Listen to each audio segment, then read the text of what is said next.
Bismillahirrahmanirrahim. Assalamualaikum warahmatullahi wabarakatuh. Alhamdulillahirabbil alamin wa bihi nasta'inu ala umuri dunya waddin wassalatu wassalamu ala asyrafil anbiya'i wal mursalin wa ala alihi wa sahbihi ajmain, amma ba'du. Perkenalkan, nama saya Ratna Septiani, prodi PAI 3B. Di sini saya akan memaparkan materi tentang tantangan pendidikan Islam di era disrupsi.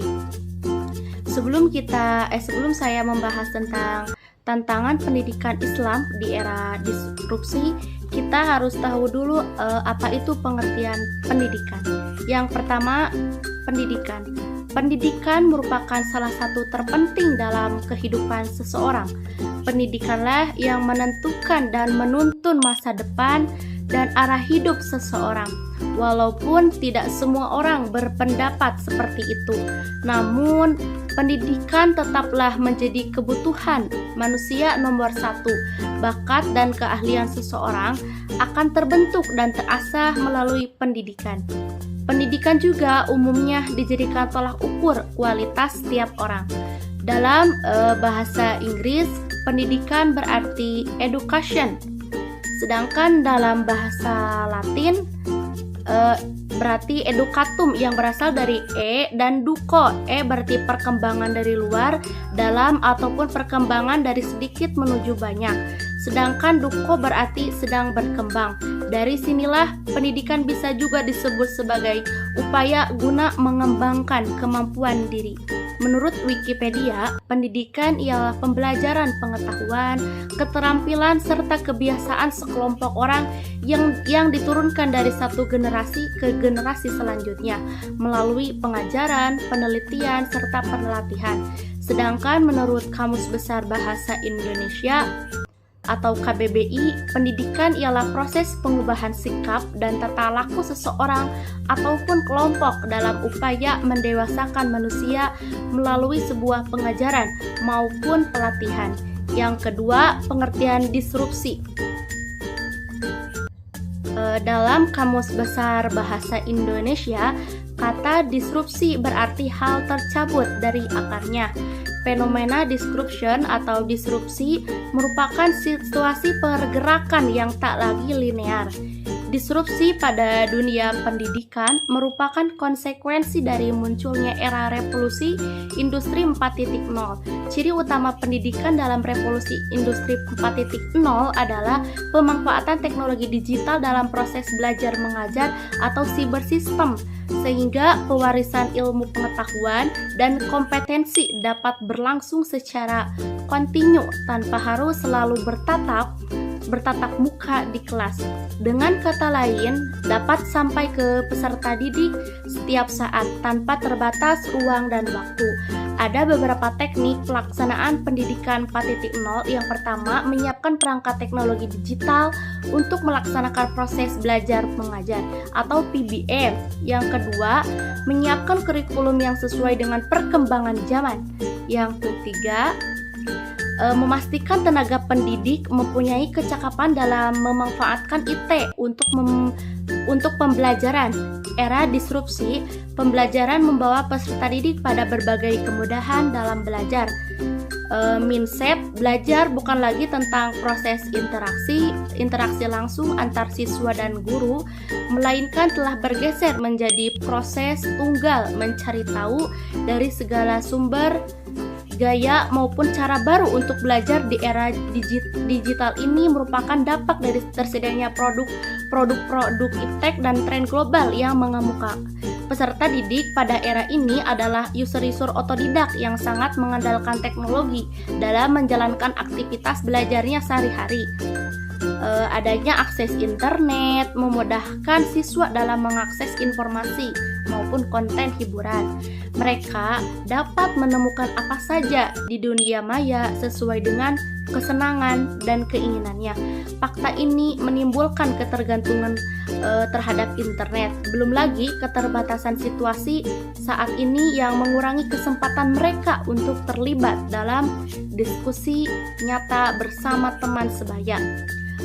Pada akhirnya mereka cenderung mudah skeptis dalam memiliki ketertarikan untuk menyendiri. Keadaan seperti ini berpotensi mengurangi hubungan humanis antara guru dengan murid, sebab perannya telah banyak tergantikan oleh teknologi. Selain itu, kepekaan dan kemampuan bersosial anak juga terancam terdegradasi. Egosentris akan sangat mudah tumbuh jika akses terhadap lingkungan berkurang atau terbatas. Fenomena disrupsi pembelajaran ini muncul dan dihidupi oleh peserta didik itu sendiri.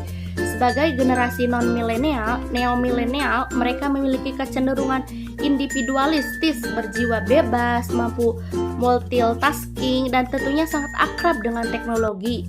Dengan kondisi tersebut, peserta didik secara otomatis akan mudah larut pada pusaran disrupsi. Disrupsi pendidikan secara umum akhirnya mengalami pergeseran karena disrupsi pembelajaran. Bagaimanapun juga, internet maupun media online hanyalah tools untuk belajar. Konten internet bisa saja membuat siswa mengetahui segala hal, namun tidak cukup mampu untuk membekalinya kecerdasan sosial dan emosional. Maka, tantangan guru saat ini tidak hanya mampu menggiatkan inovasi pengajaran, tetapi juga menguatkan literasi digital pada keseharian peserta didik. 3. Tips menghadapi di era disrupsi. Saat ini, setiap manusia harus memiliki daya saing yang cukup tinggi untuk bisa beradaptasi dengan perkembangan dan kemajuan dunia. Seperti yang kita ketahui bahwa banyak sekali tantangan yang kita temui dalam dunia pendidikan. Oleh karena itu, saat ini para pendidik tidak hanya fokus dalam mengembangkan dan meningkatkan kemampuan akademik siswa saja, tetapi juga dalam kreativitas siswa, kemampuan komunikasi siswa, dan juga perilaku siswa. Selain itu, saat ini para pendidik harus mempersiapkan diri dalam menghadapi era disrupsi. Sebelum membahas tips menghadapi era disrupsi yang dilakukan guru dalam kegiatan belajar, jadi disrupsi merupakan suatu gangguan yang dapat mengakibatkan suatu industri atau bidang tidak bisa berjalan seperti biasanya. Hal ini terjadi karena munculnya para kompetitor yang memiliki inovasi-inovasi baru yang jauh lebih efektif dan juga efisien. Selain itu, dengan adanya penemuan teknologi baru dan perkembangan inovasi yang sudah ada sebelumnya dapat mengubah suatu bidang seperti dalam dunia pendidikan dan juga bisnis. 7 tips guru yang siap menghadapi era disrupsi pembelajaran. Yang pertama, peka terhadap informasi terbaru. Hal yang pertama harus kita siapkan dalam menghadapi era disrupsi yaitu peka terhadap informasi terbaru dan perkembangan dunia pendidikan. Untuk mengetahui informasi tersebut, kita harus bisa membacanya lewat artikel pendidikan yang ada di internet atau tergabung dalam suatu komunitas guru yang membahas tentang dunia pendidikan. Yang kedua, berani menciptakan inovasi baru. Tips selanjutnya yang harus disiapkan oleh setiap guru untuk bisa menghadapi era disrupsi yaitu memiliki sikap berani dalam menciptakan inovasi baru. Inovasi yang akan kita ciptakan dapat diterapkan dalam kegiatan belajar mengajar di kelas atau dijadikan sebagai bahan penelitian oleh para pendidik yang ada di Indonesia.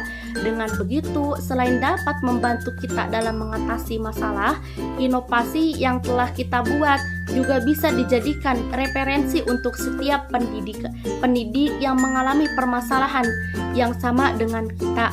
Yang ketiga, melakukan kolaborasi. Selain itu, kita juga harus berani melakukan kolaborasi untuk menciptakan inovasi baru.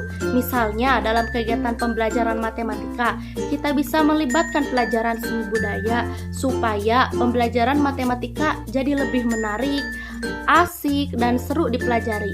Selain itu, motivasi siswa semakin meningkat dan kemampuan akademiknya juga akan semakin berkembang dengan baik. Yang keempat, Mengubah pola pikir salah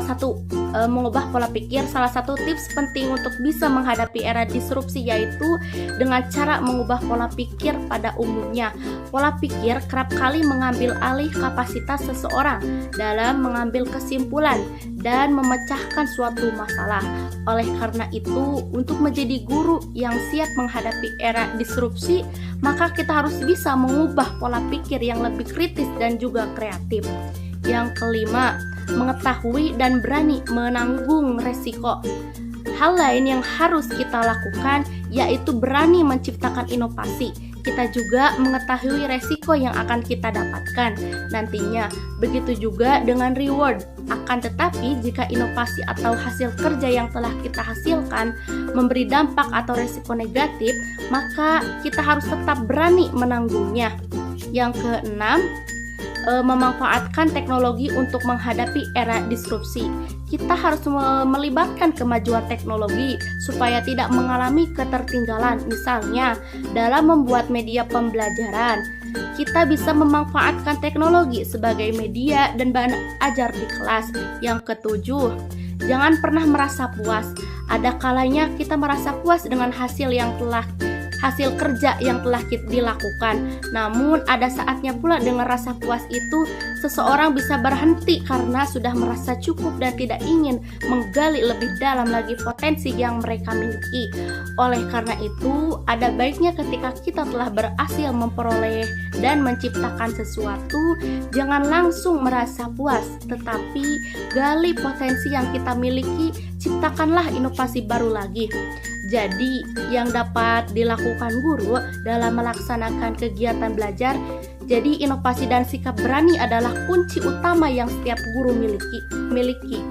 miliki untuk menghadapi era disrupsi. Selain itu, kita juga harus mampu belajar dan memiliki wawasan yang luas supaya tidak mengalami ketertinggalan dalam mengejar perkembangan dunia pendidikan yang semakin pesat. Yang keempat, cara belajar di era disrupsi. Dua hal yang mesti diperkuat mahasiswa, yakni logika dan skill. Adapun teori bisa ditemukan dimanapun. Tiap dosen pastinya punya konten teori di jurnal, buku, dan di database digital. Kejar teori itu untuk mengasah logika. Lalu skill, minimal kemampuan menulis artikel, ini termasuk skill berpikir kritis. Minimal latihan menulis tersusun agar penulisan laporan tugas akhir skripsi tidak kaget. Adapun kelas gunakan untuk berbagi ide dan pengalaman dengan teman sebaya. Nanti bukan teori lagi yang dibawa ke masyarakat, melainkan pemecahan masalah. Di sini harus ditambahkan kemampuan skill teknologi. Itu cara belajar di era disrupsi, yaitu era inovasi dan perubahan besar-besaran. Sekian materi yang saya sampaikan. Mohon maaf bila ada kesalahan dan kekurangannya. Yang benarnya dari Allah, yang salahnya dari kebodohan saya sendiri. Semoga apa yang saya sampaikan bermanfaat untuk kita semua. Sekian, wassalamualaikum warahmatullahi wabarakatuh.